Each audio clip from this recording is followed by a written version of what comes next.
Welcome to Electrified. It's your host, Dylan Loomis. So guys, what Tesla just did is so wildly impressive. It's really hard to articulate without using a ton of hyperbole.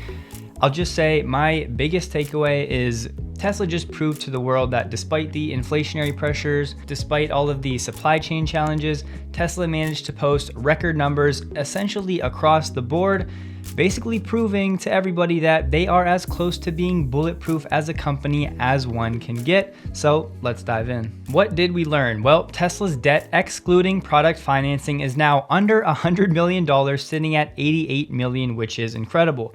Tesla is ramping up production at their Lathrop Megapack facility, so it seems like construction is done at this facility and they are now building Megapacks in Lathrop. This is great news. Listen to this, Tesla somehow managed to reduce their cost of goods sold per vehicle despite all of those inflationary pressures due to all of the manufacturing improvements. Simply incredible. Later this year, Giga Texas will be able to produce Model Ys using structural packs with 4680s and non-structural packs using 2170s. At Giga Berlin, they'll do the same thing but in the reverse order. Why would Tesla do this? A huge theme all day was Tesla looking to remain flexible, using different parts, different chemistries, different cathodes, different cells from different suppliers to keep moving and making cars as fast as possible. Honestly, for me though, one of the biggest takeaways was not even talked about. It was on the slide deck. After the Super Bowl, Tesla sales had a surge, and remember, they spent $0 on marketing and advertising for that event. So all of these other companies spent millions of dollars on advertising their EVs, and well, who sold more EVs as a result? Tesla. So this confirms our thesis that these other companies spending money will ultimately benefit Tesla because people jump online, do research for EVs, and you know they're going to find Tesla because Tesla is everywhere on the interwebs. In the quarter, 50% of Tesla vehicles made were LFP with no nickel or cobalt. And most of Tesla's standard range vehicles and commercial energy storage are using LFP. On insurance, as we learned, Colorado, Oregon, and Virginia are new states, and in these new states, Tesla is acting as the insurance carrier. What does this mean? Well, they're actually underwriting the policies and bearing the financial risk. Most other automakers that are working on insurance products are partnering with other companies. Tesla, once again, vertically integrating, bringing all of these steps in-house. Tesla is currently the second largest insurer of Teslas in Texas and will possibly be the number one by the end of this quarter or early next. This has become a passion project for Tesla to do the right thing for the customers, which, as most of us know, is essentially unheard of in the insurance industry. For me, the next step that I'm really waiting to see is how well Tesla will handle the claims, how efficient they will be, and Elon and Zach gave us some commentary here saying that they're working on doing this in-house, handling the claims. So what this means for Tesla is they will use their collision body repair shops and actually come up with the estimate and the cost for said repairs. And aspirationally, Tesla will be working toward same-day repairs for collisions. And Tesla reiterated that all factories will be running below max capacity throughout the remainder of 2022 due to supply chain issues. Tesla received an extra $288 million in regulatory credits in the quarter due to changes in the CAFE or corporate average fuel economy regulations. We'll get more into this later this week. Elon said Tesla has a reasonable shot at 60% growth over 2021 when it comes to vehicle deliveries, and he mentioned being able to do over 1.5 million vehicles that won't be limited by 4680 cell supply. We got some exciting news about this dedicated robotaxi. We should get a full product launch for this vehicle next year. No wheel, no pedals, should be the lowest cost per mile vehicle of anything, cheaper than a bus ticket, cheaper than the subway. And Elon said there are a number of other innovations related to this new dedicated robotaxi. So this is obviously a huge deal. And Elon said it should go into production sometime in 2024. So not holding my breath, but it's good to hear that they are working on this and are clearly confident in where it's headed. This next bit isn't necessarily new, but Elon said Tesla is only 5% of the way toward its goal of 20 million units per year. So as I always like to zoom out, it's just an insane reminder that it feels like we've come so far and Tesla's done so much, but they're still only 5% of the way there, still early days. Elon got a little serious on the call and said that Optimus will be more valuable than the auto business and FSD. He said this was his firm belief. Tesla was asked about switching to an 800 volt architecture, they basically said it's not worth it. You could save maybe $100, but you would have to change over a bunch of parts. They are considering 800 volts for bigger vehicles like the Semi or the Cybertruck, and we'll get into why later this week.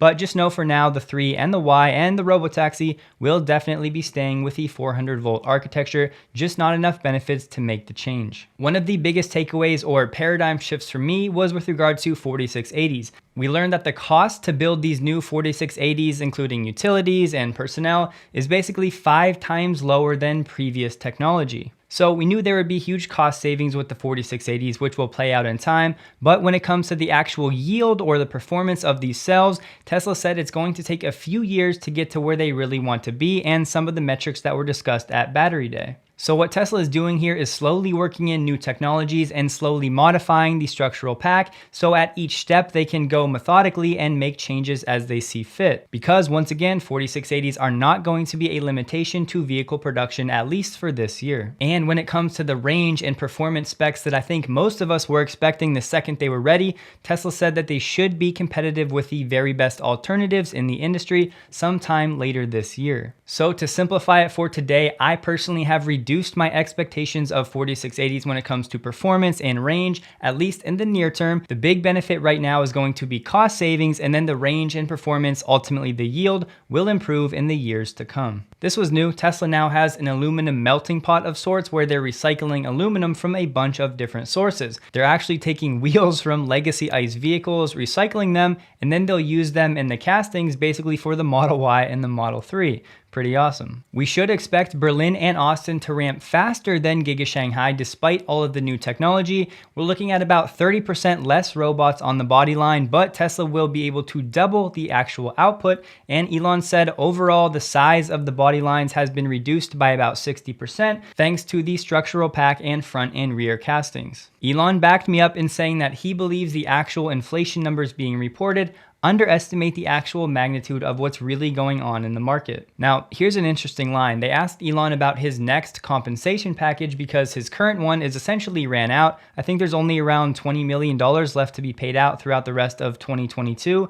Elon said there are no discussions right now in terms of a new package. So my question becomes, is Elon not looking to be compensated for his role at Tesla, or are they just going to wait a few months or a few years to come up with a new one? This is definitely a thread to watch. And let's briefly run through some of these numbers because this was where my mind was really blown. If you recall earlier this week, I said if Tesla can post an automotive gross margin X credits anywhere above 25%, I personally thought that would be really good. And they come out and set a record. First time this number ever hit 30, despite all of the inflationary challenges. This is truly incredible. And the two top line figures, are we really growing over 50% year over year? That's all you need to check.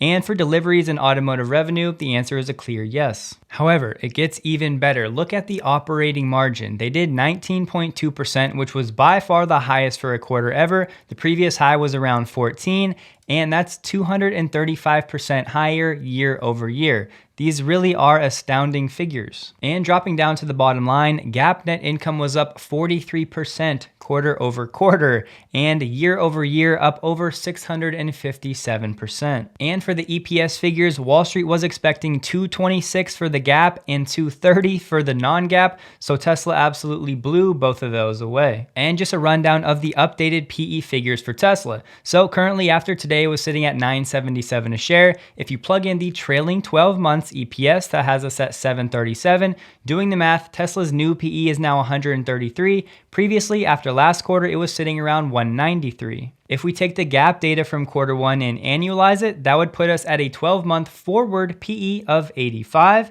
If we do it with the non-GAAP figures, that would put us at a forward PE of 76. And if we just plug in a fiscal year 2022 earnings per share estimate of say 15, which is absolutely in play, Tesla's 12-month forward PE would be 65. Once again, for a company growing between 50, 60, 70%, depending on the metric, this is very, very low, aka Tesla is still very undervalued in my opinion. So there you have it. Just wanted to put together a quick video of the main highlights and takeaways and some of the things I was most excited about. But as mentioned, over the next few days, we have some new threads that we can now dive into and explore further, and we'll do some more analysis. But today was an excellent day for Tesla, so go celebrate, enjoy your 420. Thank you guys for watching. Please like the video if you did. Hope you have a wonderful day, and a huge thank you to all of my Patreon supporters.